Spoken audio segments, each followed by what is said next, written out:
英語だけで字幕つけないから英語を勉強してる人ね、これはあんたたちのチャレンジですよ。As you may know, in England recently, everybody got their GCSE results. I'm very happy with mine. I got 9 A stars and 2 A's. And one of those 8 stars was indeed a GCSE in Japanese. And I am always getting asked, how did you take a GCSE in Japanese? I am so jealous that your school does Japanese, blah blah blah. My school does not do Japanese. There are no Japanese lessons, there is no Japanese club, there isn't a single person there who speaks Japanese. My Japanese is basically 100% self-taught. When I took the GCSE, I had a tutor for a couple of weeks to help me with exam skills and stuff and to do the speaking test, but basically I did it. If you want to take the GCSE exam for a GCSE that you don't study in school, then I recommend you just ask your teachers. You ask whoever's in charge of putting everyone in for the exams to put you in for the exam that you want to do. Because I asked the head of the languages department and they sent me over to the person who does all the exam stuff, and they put me in for a GCSE exam. And basically all that meant was that we had to pay them to do that, and that I needed to find somebody to carry out the speaking test, because obviously in language exams you have to have someone to conduct the speaking test.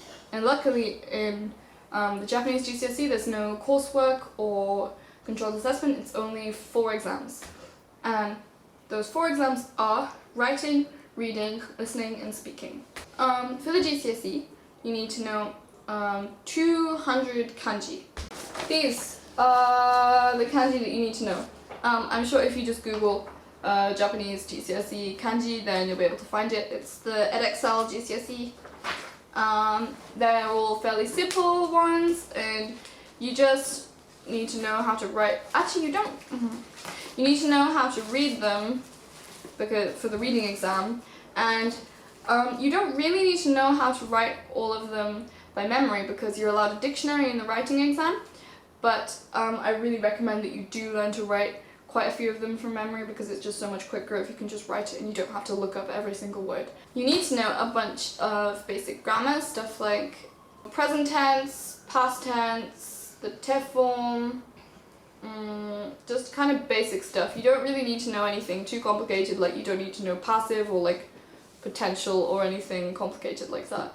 So the important grammar that you need to know is you need to know how to use it adjectives, you need to know how to use na adjectives, you need to be able to use to omoimasu, and you need to be able to use kara, like as in like for explaining reasons, and you need to be able to include your opinion in your essays.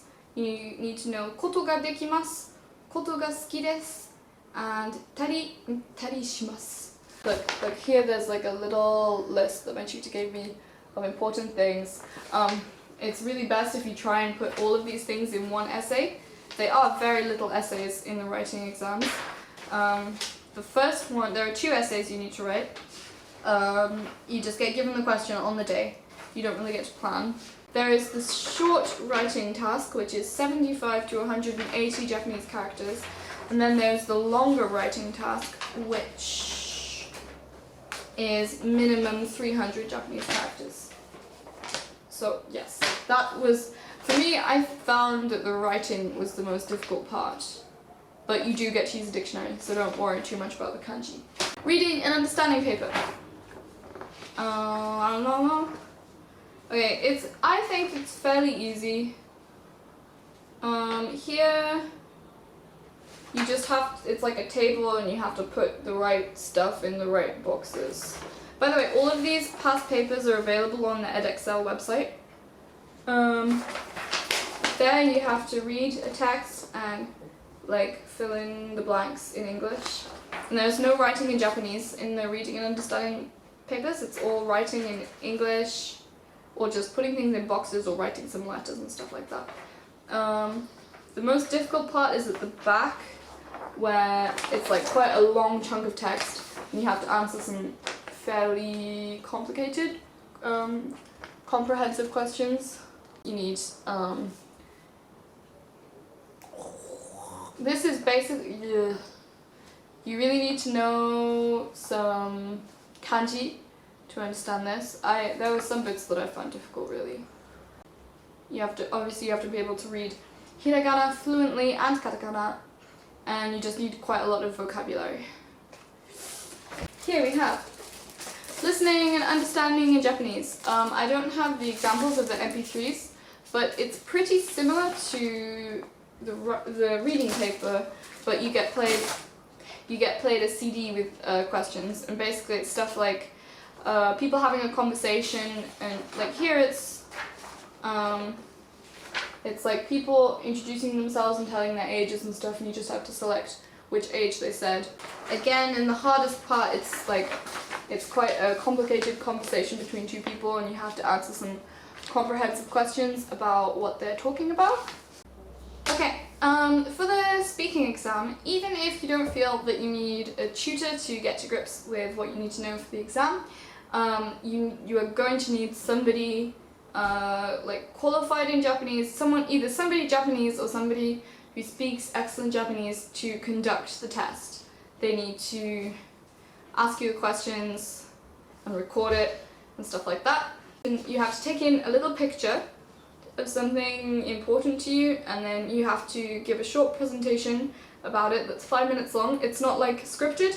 You have to just be able to talk about it and talk about why it's important to you and what the picture's of. For me, I brought in a picture of SHINee, who are my favourite K-pop band, and I just talked about them for like quite a long time. And then afterwards the examiner will ask you questions about this photo that you brought in. You will have no idea what these questions will be, but you have to be able to answer them and give your opinions about things and give reasons. Reasons and opinions are so important in these exams. You get so many marks for those.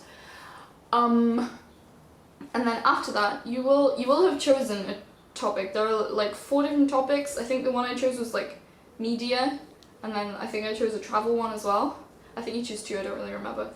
On the edXL website there will probably be a list of all the different possible questions that you could be asked about these, and I think there are a few surprise questions as well. But again, it's not scripted at all. You can't plan your answers. You have to just answer on the spot and have like a fluid conversation with the teacher. The examiner.